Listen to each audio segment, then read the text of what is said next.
আজকে আম্মু এত মজার মজার খাবার রান্না করেছিল। তো প্রথমে ছিল হচ্ছে পটলের বড়া। একটু লেবু থাকলে মনে হয় ভালো হতো, কিন্তু লেবু আসলে কাটা হয়নি। আমার খুব তাড়াহুড়া ছিল, লেবু কাটতে ইচ্ছা হচ্ছিল না। আমি এইভাবে খেতে বসে গিয়েছি। প্রথমেই হচ্ছে এই যে পটলের বড়া দিয়ে আমি খেয়ে নিচ্ছি। হুম, পটলের বড়াটা একদম কচি,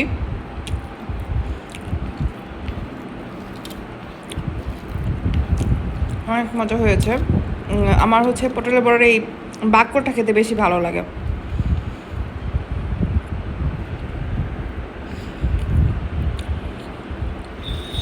এখন হচ্ছে খাবো পাঁচমিশালি সবজি। এই সবজিটা আমার খুব পছন্দ। পাঁচমিশালি সবজিটা বাঙালি স্টাইলে যেটা করে হচ্ছে পাঁচফোড়ন দিয়ে। অনেকে সবজি খেতে চায় না, কিন্তু সত্যি কথা বলতে আমার হচ্ছে যদি সবজিটা শুধু সবজি হিসেবে রান্না করে সেটা খেতে বেশি ভালো লাগে। হুম, অনেক মজা হয়েছে। যাই হোক, সবজিতে ছিল মিষ্টি কুমড়া, আলু, বরবটি, এটা মনে হচ্ছে পটল বা ঝিঙা টাইপের কিছু। খুব মজা হয়েছে সবজিটা। আপনারা কে কী দিয়ে লাঞ্চ করলেন আজকে? কমেন্টে শেয়ার করবেন অবশ্যই। হুম, মটরশুঁটিও ছিল। তো আম্মু হচ্ছে মটরশুঁটিটা সারা বছর সংরক্ষণ করে, কারণ আমি মটরশুঁটি খেতে খুবই পছন্দ করি। বিশেষ করে নুডলসে, পোলাওয়ে, খিচুড়িতে, সবজিতে, এগুলোতে হচ্ছে আম্মু মটরশুঁটিটা দেয়। আমার খুব ফেভারেট সবজির মধ্যে মটরশুঁটি, মিষ্টি কুমড়া, শিম, এগুলো হচ্ছে আমার খুব ফেভারেট।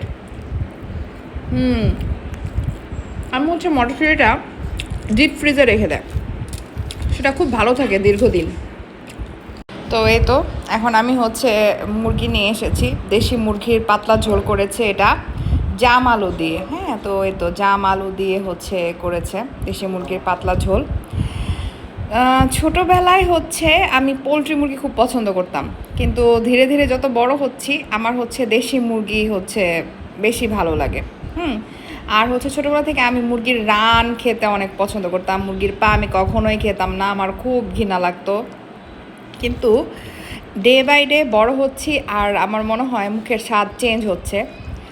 আর রান এখনও আমার অনেক পছন্দ, কিন্তু হচ্ছে যেদিন বাসায় হচ্ছে একটু মানে বেশি মুরগি রান্না করা হয় সেদিন হচ্ছে আমি রান খাই।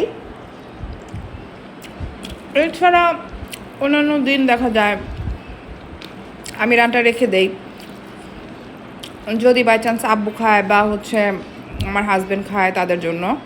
আবার আব্বু কী করে, যদি আব্বু আগে খায় সে হচ্ছে রানটা রেখে দিবে আমার জন্য। আসলে এভাবেই একজন আরেকজনের জন্য সবাই স্যাক্রিফাইস করে। তো এই তো দেশি মুরগির পাতলা ঝোলটা অনেক মজা হয়েছে, জাম আলু দিয়ে করা।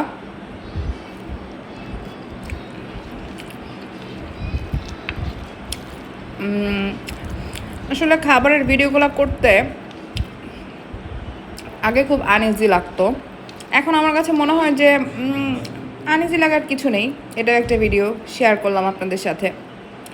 যাই হোক, আমার ভিডিওটি দেখার জন্য থ্যাংক ইউ সবাইকে অনেক। আল্লাহ হাফেজ।